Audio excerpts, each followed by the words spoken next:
तो आदाब सलाम दोस्तों, एक बार फिर आप तमाम लोगों का स्वागत है एआई रिपोर्ट की इस कहानी में। उम्मीद है आप अच्छे होंगे और ठीक ठाक होंगे। तो दोस्तों, क्राइम की दुनिया में कई बार जाने अनजाने एक छोटा सा सुराग, एक छोटा सा टुकड़ा, और अगर सामने एक अक्लमंद पुलिस अफसर, एक अच्छा इन्वेस्टिगेटिंग अफसर खड़ा हो, ऐसा अफसर जिसे तफ्तीश की नस नस पता हो, तो फिर चाहे कातिल कितनी भी लाख कोशिश कर ले, वो केस खुलकर ही रहता है। और आज की कहानी में कातिल ने दृश्यम मूवी की स्टाइल में एक नहीं बल्कि 3 कत्ल करने का फैसला किया। उसने पूरी प्लानिंग की, कई दिनों की तैयारी की, लेकिन बस एक गलती हो गई। और वो गलती भी क्या गलती, आप उस गलती को सुनेंगे तो आप कहेंगे ये क्या गलती है। और अक्सर अमूमन हम अपनी रोज़मर्रा की ज़िंदगी में भी कभी कभी वो गलतियाँ होती हैं। तो उससे एक गलती हो गई और उसी गलती से वो पकड़ा गया। तो कहानी शुरू होती है भावनगर से।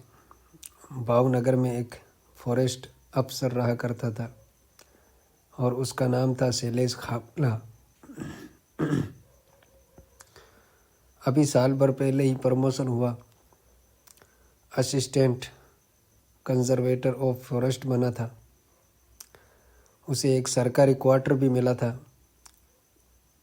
घर था उसका जंगल के आसपास इलाका था।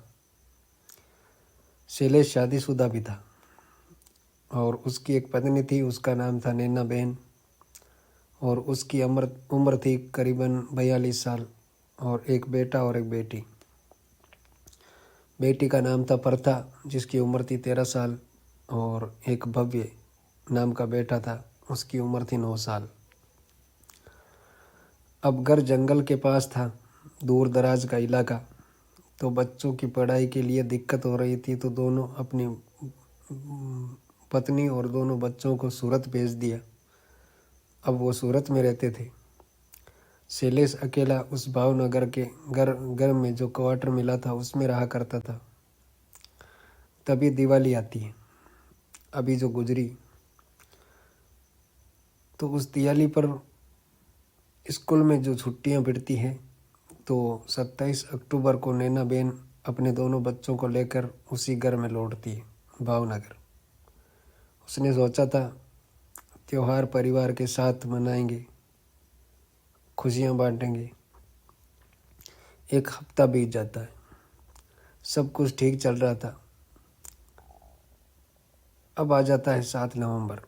7 नवंबर को अचानक शैलेश पुलिस थाने पहुंचता है और एक रिपोर्ट लिखवाता है और कहता है कि मेरी पत्नी और दोनों बच्चे गायब हैं। अब पुलिस तुरंत एक्शन में आती है, क्योंकि एक अफसर और उसके घर में उसकी पत्नी और दोनों बच्चे गायब, 3 गुमशुदगी की रिपोर्ट। पुलिस अब सतर्क होती है और तफ्तीश शुरू करती है। सबसे पहला शक आजकल हर केस में होता है, वही एक्स्ट्रा मटेरियल अफेयर, बाकी और कुछ। लेकिन जब पुलिस ने इसकी जांच की तो इसमें कोई क्लू नहीं मिला। ना शैलेश का कोई चक्कर था, ना नैना बहन का कोई रिश्ता। नैना बहन के घर वालों ने भी कहा हमारी बेटी ऐसी नहीं है। फिर कॉलोनी वालों से बातचीत होती है तो सब ने कहा परिवार अच्छा था, सब ठीक था। लेकिन पुलिस का शक जो है वो बढ़ता जा रहा था। अब शैलेश कहता है कि मेरी सिक्योरिटी गार्ड ने उसको उन तीनों को जाते देखा है। जब सिक्योरिटी गार्ड से पूछताछ होती है तो वो बताता है कि मैंने 3 लोगों को जाते देखा है साहब, पर लेकिन मैं श्योर नहीं हूँ कि वही तीनों थे। अब यहाँ पुलिस को चौंकती है और गार्ड पक्का नहीं है, तो शैलेश इतना पक्का कैसे कि वो ही लोग थे। पुलिस ने मोबाइल खंगाला शैलेश का, तो उसमें एक नंबर बार बार उनके सामने आ रहा था, और वो था एक दूसरे फॉरेस्ट अफसर का नंबर, जिसका नाम गिरीश भाई। गिरीश भाई से जब पूछताछ होती है तो वो एक बात बताता है ऐसी, जो इस पूरी कहानी का सबसे बड़ा पहलू था। गिरीश भाई कहता है, 2 नवंबर को शैलेश ने मुझे कहा था, मुझे कॉल किया, घर के पास बहुत कचरा है, दबाना है तो एक बड़ा गड्ढा खोदवा दो। अब गड्ढा खोदा गया। 2 दिन बाद उसी गड्ढे को भर दिया गया, और जब बच्चे आसपास आते देखते तो शैलेश उन्हें डरा देता था, यह कहकर के यहाँ सांप है, बिच्छू है, करीब मत आना। अब पुलिस उस जगह पहुँचती, देखती है एक गड्ढा एक ऐसे हिस्से में था जहाँ कोई बाहरी आदमी घर में ना आ सके। अब टाइमिंग 27 अक्टूबर, परिवार आता है। 2 नवंबर गड्ढा खोदता है। 5 नवंबर परिवार आखिरी बार दिखता है, और 7 नवंबर मिसिंग रिपोर्ट। पुलिस की नसें खिंच गई। सीसीटीवी खंगाला जाता है, तो 27 अक्टूबर को परिवार एंटर करता हुआ दिखाई देता है, लेकिन 5 से 7 नवंबर के बीच कॉलोनी से बाहर जाते हुए किसी कोई फुटेज में कैद नहीं है। अब सवाल खड़ा होता है, अगर बाहर नहीं निकले तो गई कहाँ? यहीं पुलिस को लगा कुछ तो छुपाया जा रहा है। जब नैना बहन का फ़ोन उठाया और उसकी जांच की, पहले भी चेक हुआ था, लेकिन इस बार पुलिस ने एक एक मैसेज पढ़ा, और तभी मिला एक व्हाट्सएप मैसेज, जो लिखा तो गया था लेकिन भेजा नहीं गया, क्योंकि मोबाइल एयरप्लेन मोड पर था, नेट नहीं, मैसेज रुका हुआ, और वही पूरे केस का सबसे बड़ा सुराग बन गया।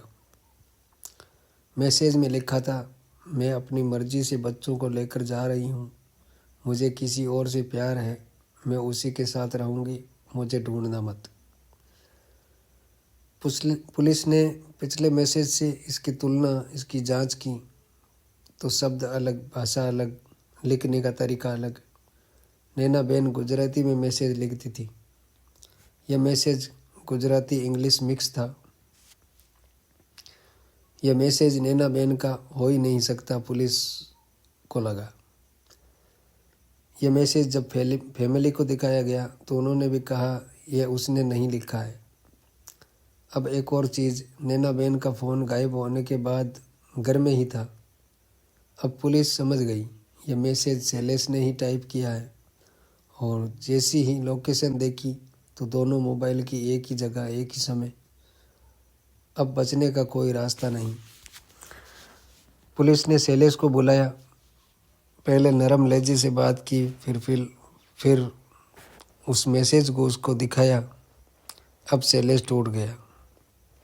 अब शैलेश एक कहानी सुनाता है।